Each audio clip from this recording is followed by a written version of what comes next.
एक मछुआरे को समुद्र में एक ताबूत मिलता है जिसमें एक बच्चा और उसकी मॉम थी जो मर चुकी थी, लेकिन बच्चा जिंदा था। मछुआरे बच्चे को पाकर खुश हो जाता है और उसका नाम परसियस रखता है। उसके कुछ सालों बाद समुद्र में तूफान को देखते हैं। अब परसियस लगभग 10 साल का हो चुका था, जहाँ उसके पापा बताते हैं कि हमारे दूसरे बच्चे के आने से तुम्हारे लिए हमारा प्यार कम नहीं होगा। मैं नहीं जानता कि तुम्हारे बचने की क्या वजह है, लेकिन उसी वजह से तुम एक दिन बहुत आगे जाओगे। उसके बाद सीन 12 साल आगे चली जाती है। परसियस के पापा मछली पकड़ रहे थे, लेकिन उसके हाथ कुछ नहीं लगता। इसीलिए उसके पापा गुस्से में देवताओं को बुरा भला कहने लगते हैं, क्योंकि उसे लगता है कि देवता सब कुछ छीन रहे हैं। लेकिन एक दिन किसी को तो उनके खिलाफ खड़ा होना होगा। उसके अगले दिन परसियस का बोट एक टापू से गुजर रहा था, जहाँ एक बड़ा सा जिउस का स्टैचू था, जिसे आर्गोस के सिपाही काट कर गिरा देते हैं। ये देखकर परसियस के पेरेंट्स कहते हैं कि अब जंग का ऐलान हो चुका है, वो भी देवताओं से।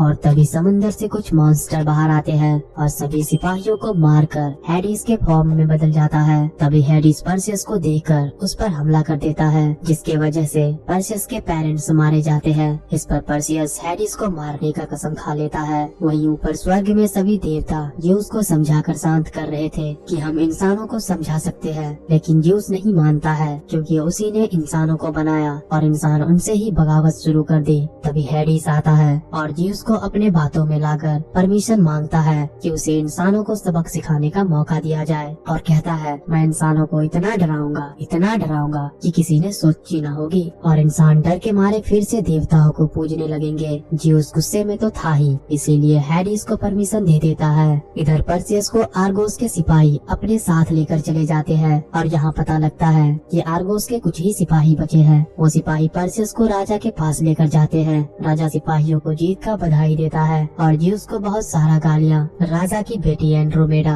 रानी को समझाती है कि हमें देवताओं को नाराज नहीं करना चाहिए। इस पर रानी उसे डांटते हुए कहती है देवताओं को हमारी जरूरत है, ना कि हमें, और खुद के साथ सभी इंसानों को देवता बता देती है। तभी काली परछाई के साथ हेडिस आ जाता है, जिसके बवंडर में सारे सिपाही खींचे चले जाते हैं परसियस को छोड़कर। ये देखकर परसियस उसे मारने के लिए जाने लगता है, लेकिन एक लड़की उसे रोक देती है। हेडिस का नाम सुनकर डर के मारे सभी इंसान झुक जाते हैं। हेडिस रानी को मार देता है और सभी आर्गोस वालों को वार्निंग देता है कि 10 दिन बाद सूर्य ग्रहण के दिन क्रैकन को भेजेगा, जो पूरे आर्गोस को तबाह कर देगा। जिससे बचने का सिर्फ एक ही रास्ता है, तुम्हें अपने राजकुमारी का बलि देना होगा। और जाते जाते सभी को परसियस के बारे में बता देता है कि वो ज्यूस का बेटा है। इस पर सभी सिपाही परसियस को पकड़कर मारने लगते हैं। तभी राजा उसे छोड़ने को कहता है और परसियस से पूछता है कि अगर तुम सच में ज्यूस के बेटे हो तो हमें बचा सकते हो। लेकिन परसियस बताता है कि मेरे फैमिली को देवताओं ने मारा, मैं एक मछुआरा हूँ। पर राजा गुस्से में उसे कैद करवा देता है। उसके बाद देखते हैं वही लड़की परसियस से मिलने आती है जिसने हैडिस को मारने से रोका था। आयो बताती है कि मैंने ही तुम्हें मछुआरों तक पहुँचाया था। इस पर परसियस पूछता है कि क्या वो सच में ज्यूस का बेटा है। इस पर आयो हाँ कहती हुई फ्लैशबैक बताने लगती है कि बहुत समय तक इंसान देवताओं के लिए खिलौना रहा है। फिर एक दिन राजा एक्रिसियस ने बगावत कर दी और ओलिम्पस शहर को घेर कर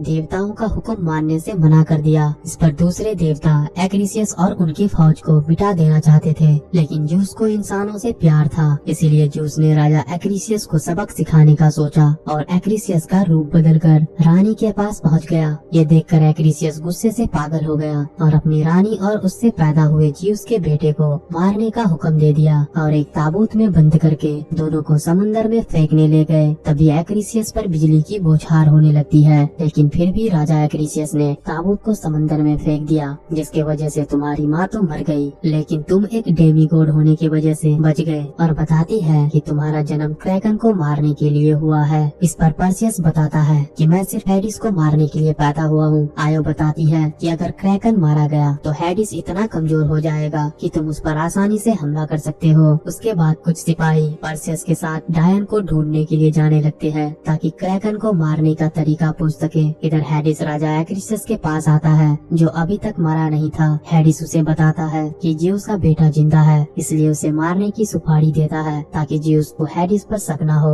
और उसके बदले हैडिस ज्यूस को मारेगा और उसके अंदर थोड़ी सी अपनी शक्ति दे देता है। उधर जंगल में ड्रैको परसियस को तलवारबाजी सिखाने लगता है, लेकिन एक डेमीगॉड होने की वजह से परसियस हरा देता है। उधर ज्यूस को पता लगता है कि धरती पर उसका एक बेटा है, इसीलिए उसके लिए एक गिफ्ट भेजता है। अगले सुबह परसियस को वही गिफ्ट यानी कि एक तलवार मिलता है। ड्रैको उसे ज़्यूस का गिफ्ट बताता है। ये सुनकर परसियस उसे लेने से मना कर देता है और ड्रैको को देकर वहाँ से चला जाता है। कुछ दूर पर उसे पेगासस यानी कि उड़ने वाला घोड़ा दिखाई देता है। तभी आयो आकर बताती है कि अब तक किसी भी इंसान ने इसकी सवारी नहीं की है। तभी उसके साथी पर एक्रीसियस हमला करके मार देता है। उसकी चीख सुनकर परसियस उसे बचाने जाता है, लेकिन एक्रीसियस उसे पहचान कर उस पर भी हमला कर देता है। फाइट के दौरान एक्रीसियस प्रीसियस को बाइट कर लेता है। तभी उसके और भी साथी आ जाते हैं, लेकिन एक्रीसियस सभी पर भारी पड़ रहा था और परसियस को मारने ही वाला था कि ड्रैको उसका हाथ काट देता है। ये देखकर एक्रीसियस वहाँ से भागने लगता है। इस पर ये सभी एक्रीसियस के खून के निशान का पीछा करते हुए उसे ढूंढने लगते हैं। तभी जहाँ जहाँ एक्रीसियस का खून गिरा था वहाँ से मॉन्स्टर निकलने लगता है और सभी पर हमला कर देता है। ये सब भी दो ग्रुप में बंटकर मॉन्स्टर से लड़ने लगते हैं। तभी एक मॉन्स्टर आयो के पीछे पड़ जाता है। उधर ड्रैको बड़ी मेहनत और मुशक्कत के बाद एक मॉन्स्टर को मार देता है। वहीं दूसरा मॉन्स्टर परसियस को निकल जाता है, लेकिन उसका पेट फाड़ कर परसियस बाहर निकल आता है। तभी और भी बहुत सारे मॉन्स्टर घेर लेते हैं, लेकिन तभी डेजर्ट का जिन सभी मॉन्स्टर को अपने जादू से कंट्रोल कर लेता है। उसके बाद रात में वही जिन परसियस को अपने जादू से ठीक कर देता है और सभी को एक साथ मिलकर परसियस का मदद करने को कहता है।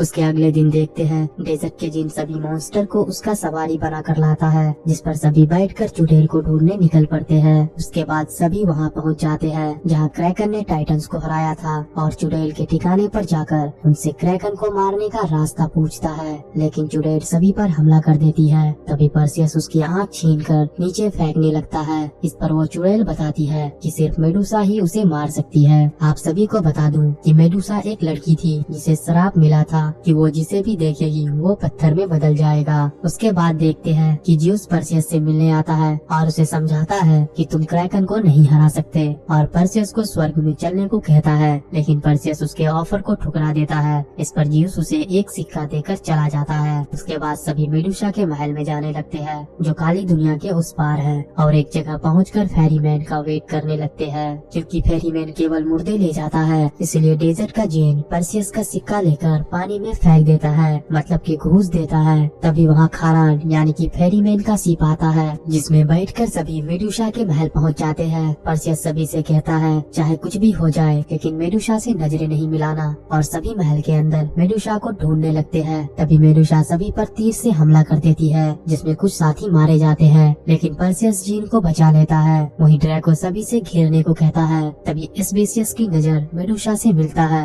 और पत्थर में बदल जाता है। उसके बाद परसियस उसे अपने पीछे भगाने लगता है। तभी पीछे से जिन उसे पकड़ लेता है, जिस पर मेडुसा का कोई असर नहीं हो रहा था और जिन अपने आप को जादू से उड़ा लेता है, जिससे मेडुसा घायल हो जाती है। तभी ड्रैको मेडुसा पर एक पत्थर गिरा देता है और इसी मौके का फायदा उठाकर परसियस मेडुसा का सर थर से अलग कर देता है और मेडुसा की सर लेकर बाहर आ जाता है जहाँ आयो वेट कर रही थी। लेकिन तभी एक्रीसियस आयो को पीछे से तलवार घुसा देता है। ये देखकर परसियस गुस्सा हो जाता है और एक्रीसियस पर हमला कर देता है। एक्रीसियस उसका तलवार तोड़ देता है। तभी परसियस ज़्यूस के गिफ्ट वाली तलवार एक्रीसियस के चेस्ट में घुसा देता है। उसके बाद आयो परसियस को जल्दी जाने को कहती है क्योंकि सूर्य ग्रहण शुरू हो चुका था। तभी वहाँ पेगासस आ जाता है, जिस पर बैठकर परसियस जाने लगता है। उधर स्वर्ग में ज़्यूस हेडिस से कहता है कि क्रैकर को आजाद कर दो, और तभी समंदर के नीचे जमीन फटने लगती है, जिसमें से एक मॉन्स्टर बाहर आने लगता है। इधर आर्गोस के लोग ये देखकर डर जाते हैं और राजकुमारी को पकड़कर समंदर के सामने बांधकर लटका देते हैं। तभी समंदर से क्रैकन का पूंछ निकलता है और लोगों को मारने लगता है, जिसकी वजह से स्वर्ग में ज़्यूस का महल गिरने लगता है, क्योंकि उसका महल इंसानों से ही बना था। तभी हेडिस आकर कहता है कि आपको क्या लगा था मेरे भाई कि क्रैकन इंसानों से प्रार्थना करवाएगा? वो मेरा बच्चा है जो मेरी शक्तियाँ बढ़ाता है, इसीलिए आपकी हुकूमत खत्म हुई। इस पर ज़्यूस उसे बताता है कि आर्गोस में अभी भी एक डेमी गॉड है। ये सुनकर हेडिस उसे रोकने चला जाता है। इधर परसियस मेडुसा की सर लेकर आर्गोस पहुंच जाता है, जहां पहले से ही क्रैकन तबाही मचा रहा था। तभी हेडिस का मॉन्स्टर परसियस से मेडुसा की सर छीन लेता है। ये देखकर परसियस उसका पीछा करने लगता है और आखिर में मेडुसा का सर वापस ले लेता है। उधर क्रैकन राजकुमारी को खाने के लिए समंदर से बाहर आता है। तभी परसियस उसके सामने मेडुसा का सर आगे कर देता है, जिसे देखते ही क्रैकन पत्थर में बदल कर मर जाता है। राजकुमारी भी समंदर में गिर जाती है। इधर क्रैकन के मरते ही हेडिस की शक्तियाँ कम हो जाती है। तभी परसियस पर्सियस अपने तलवार में बिजली भरकर हैडिस पर एक जोरदार वार करता है, जिससे हैडिस फिर से समुंदर के नीचे अंडरवर्ल्ड में पहुंच जाता है। उसके बाद पर्सियस समुंदर में कूदकर राजकुमारी को बचा लेता है और घोड़े पर बैठकर अपना घर चला जाता है। और तभी जियूस आकर उसे फिर से स्वर्ग में रहने का ऑफर देता है, लेकिन पर्सियस फिर से ऑफर ठुकरा देता है। इस पर जियूस आयो को जिंदा करके वहाँ से चला जाता है ताकि उसका बेटा